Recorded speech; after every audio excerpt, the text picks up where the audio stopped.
ప్రభుత్వం ప్రకటించిన పీఆర్సీని ఎట్టి పరిస్థితుల్లో ఒప్పుకోబోమని ఏపీజేఏసీ అమరావతి ఉద్యోగ సంఘాల నేతలు తేల్చి చెప్పారు. ఈ జీవోలన్నింటినీ తిరస్కరిస్తున్నామని ఏపీజేఏసీ చైర్మన్ బండి శ్రీనివాసరావు స్పష్టం చేశారు. రేపు ఎల్లుండి జరిగే సమావేశాల్లో భవిష్యత్ కార్యాచరణను ఖరారు చేస్తామని, అవసరమైతే సమ్మె చేసేందుకు వెనకాడబోమని హెచ్చరించారు.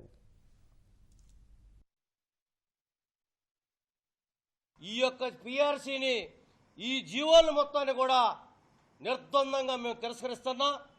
ఈ పీఆర్సీ మాకు ఇష్టం లేదు, ఈ పీఆర్సీ మాకు అక్కర్లేదు, మాకు ఈ పాత పీఆర్సీని కంటిన్యూ చేయని, మరి మీకు ఆర్థిక పరిస్థితి ఉన్నప్పుడే మాకు పీఆర్సీ ఇవ్వాలి తప్ప ఈ పీఆర్సీని మేము ఎట్టి పరిస్థితులు ఒప్పుకోవటం లేదు అని నిర్ద్వందంగా తిరస్కరిస్తున్నాం. ఓల్డ్ ఏజ్లో 70 సంవత్సరాలు దాటినటువంటి వాళ్ళకి ఇస్తున్నటువంటి 10% అడిషనల్ క్వాంటం, అలాగనే 15% 70 సంవత్సరాలు దాటినటువంటి వాళ్ళకి, అదేవిధంగా మరి 80 సంవత్సరాలకి 20% అనేటువంటిది పెన్షనర్స్ గత ప్రభుత్వంలో సాధించుకున్నటువంటి హక్కు. ఆ రైటుని ఈ ప్రభుత్వం తీసేయడానికి ఎక్కడ కూడా ఈ ప్రభుత్వానికి హక్కు లేదని కూడా మేము తెలియజేస్తున్నాము. మరొక దుర్మార్గమైనటువంటి విషయం ఏంటంటే గ్రాడ్యుటీ, మరి 12 లక్షలు తీసుకున్నటువంటి గ్రాడ్యుటీ 16 లక్షలు చేశారు. 1/7/2018 నుంచి పీఆర్సీ అమలు పరుస్తూ 1/7/2018 నుంచి ఇవ్వకుండా జీవో ఇష్యూ డేట్ నుంచి మరి గ్రాడ్యుటీ 16 లక్షల సీలింగ్ ఎత్తివేస్తాననేది చాలా దుర్మార్గమైనటువంటి విషయము. సెంట్రల్ గవర్నమెంట్ 10 సంవత్సరాలకు ఒకసారి ఇస్తానని చెబుతుందో, ఈ యొక్క 10 సంవత్సరాలకు ఒకసారి ఇచ్చేటువంటి పీఆర్సీ మాకు అక్కర్లేదు. మేము పోరాటాల ద్వారా 5 సంవత్సరాలకు ఒకసారి తెచ్చుకున్నాము. అదేవిధంగా మాకు హెచ్ఆర్ఏలో మరి ఏదైతే ఉన్నటువంటిదో 12% తగ్గుతుంది. అలాగనే పీఆర్సీ ఫిట్మెంట్లో 27% ఐఆర్ తీసుకుంటూ 4% అక్కడ తగ్గుతుంది.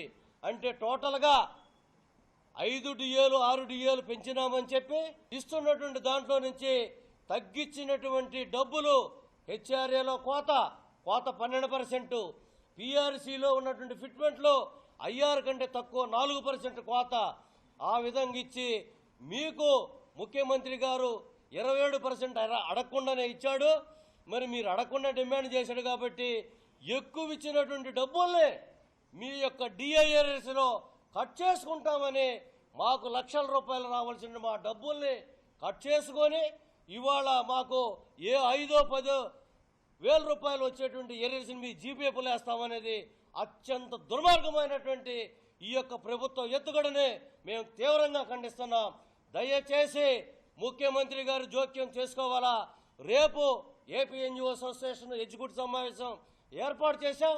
అలాగనే ఎల్లుండి ఏపీజేఏసీ అమరావతిని కూడా 2 జేఏసీలు కూడా సమావేశమై ఈ యొక్క అధికారులు ఇచ్చినటువంటి పీఆర్సీ మాకు అక్కర్లేదు, అశోష్ మిశ్రా గారి యొక్క రిపోర్టు బయట పెట్టకుండా ఆ రిపోర్టు ఇచ్చేంత వరకు కూడా మా యొక్క పోరాటం ఆగదు. రేపు ఎల్లుండిలో జరిగేటువంటి ఈ ఉద్యమం మరి ఏదైతే ఎగ్జిక్యూటివ్ సమావేశాలు ఉండో ఆ సమావేశంలో మా యొక్క కార్యాచరణ అవసరమైతే సమ్మె చేసేటానికి కూడా మేము సిద్ధంగా ఉన్నామని కూడా ప్రభుత్వాన్ని హెచ్చరిస్తూ తెలియజేస్తున్నాను. కామ్రేడ్స్, 11వ పీఆర్సీకి సంబంధించి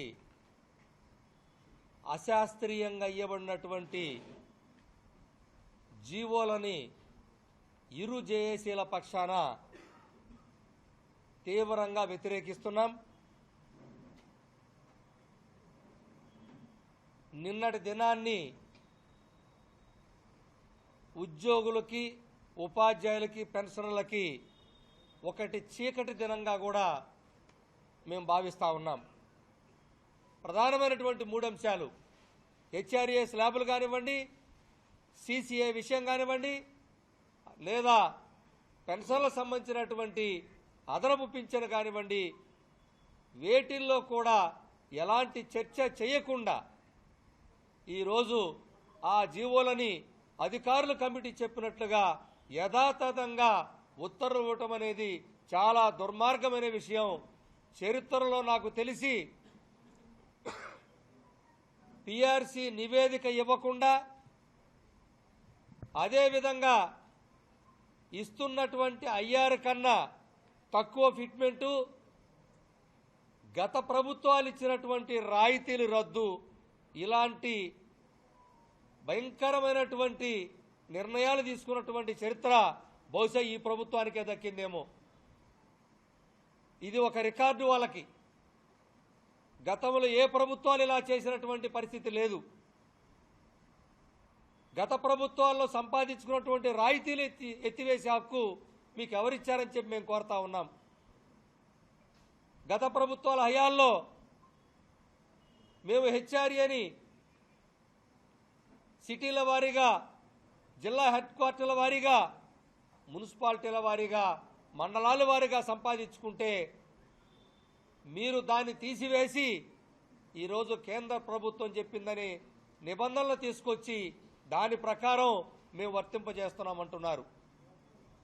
మీరు ప్రస్తుతానికి కేంద్ర ప్రభుత్వం సెంట్రల్ పిఆర్సీని నివేదికను అమలు చేద్దామని ఇప్పుడు చెప్తున్నారు. మరి ఇప్పుడు చెబుతూ ఈ జీవోలో నిర్ణయం తీసుకుంటున్నామని చెబుతూ, రాబోయే పిఆర్సీలో ఉండవని చెబుతూ, మరి ఈ పిఆర్సీలో ఎందుకు ఆ నిర్ణయాలు అమలు పరుస్తున్నారని మేము ప్రశ్నిస్తా ఉన్నాం. మాకు ఇస్తున్నటువంటి డబ్బుల్ని తగ్గించుకుంటూ కోత వేసి ప్రభుత్వం డబ్బులు మిగిలించుకుంటుందే తప్ప మాకు పిఆర్సీ పేరుతో ఎక్కడా మాకు డబ్బులు అదనంగా ఇవ్వలేదు. మీరు డిఏలని అడ్డుపెట్టుకొని, మాకు రావాల్సిన డిఏలను అడ్డుపెట్టుకొని పిఆర్సీ ప్రకటించారే తప్ప మాకు ఇది ఆమోదయోగ్యమైనటువంటి పిఆర్సీ కాదు. మరి ఇటువంటి పిఆర్సీని మేము పూర్తిగా వ్యతిరేకిస్తూ ఈ జీవోలు మొత్తం కూడా రద్దు చేసుకునేంత వరకు మేము ఉద్యమాన్ని నడపడానికి సిద్ధం చేశాం.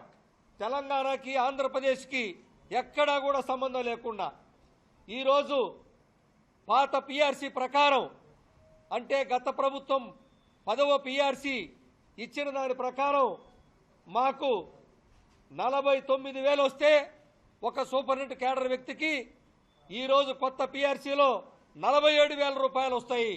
అంటే 2,000 రూపాయలు ఇక్కడ మిగిలించుకుంది కేవలం కొత్త పిఆర్సీలో. అదేవిధంగా తెలంగాణ ఉద్యోగి డిఏలతో కలిపితే 60,000 వస్తుంటే డిఏలతో కలిపి 56,000 రూపాయలు ఈరోజు మా ఉద్యోగి పొందబోతున్నాడంటే ఒక్కసారి ఆలోచించండి. మరి ఇటువంటి తారతమ్యాలు ప్రతి కేడర్లో మేము కోల్పోతూనే ఉన్నాం. అంటే డిఏలు తీసుకొచ్చి డిఏలతో మీ జీతాలు పెరుగుతాయని చెప్తున్నారు. డిఏలు అనేది మాకు హక్కు. మీరు మాకు పిఆర్సీ వల్ల ఎక్కడ ఒక్క రూపాయి కూడా అదనంగా రాకపోగా మాకొచ్చే లాస్ని డిఏలతో అడ్జస్ట్ చేస్తూ ఈరోజు డిఏలతో ఒక అడ్డు పెట్టుకొని ప్రభుత్వం ఆ డిఏల ద్వారా మా జీతాలు పెరిగిందని ప్రజలకు చెప్పబోతున్నారు. ప్రజల ఇదంతా చాలా అవాస్తవం. ప్రభుత్వం కుట్రతో మాకు మా జీతభత్యాల మొత్తం కోత వేసి గత ప్రభుత్వాల్లో మేము సంపాదించుకున్నటువంటి ఇంటద్దెలు కూడా లేకుండా కేవలం 500-600 రూపాయలు ఇంటద్దె, అంటే 8% మాత్రమే ఇంటద్దెలు ఇస్తూ ఈరోజు మాకు దుర్మార్గంగా ఈ ప్రభుత్వం అన్యాయం చేసింది. కాబట్టి మేము ఉద్యమానికి, తీవ్రతరమైనటువంటి ఉద్యమానికి, అవసరమైతే సమ్మెకు కూడా వెళ్ళడానికి సిద్ధమవుతున్న తరుణంలో ప్రజలు కూడా మాకు సహకరించాలని మీ ద్వారా కోరుతా ఉన్నాం.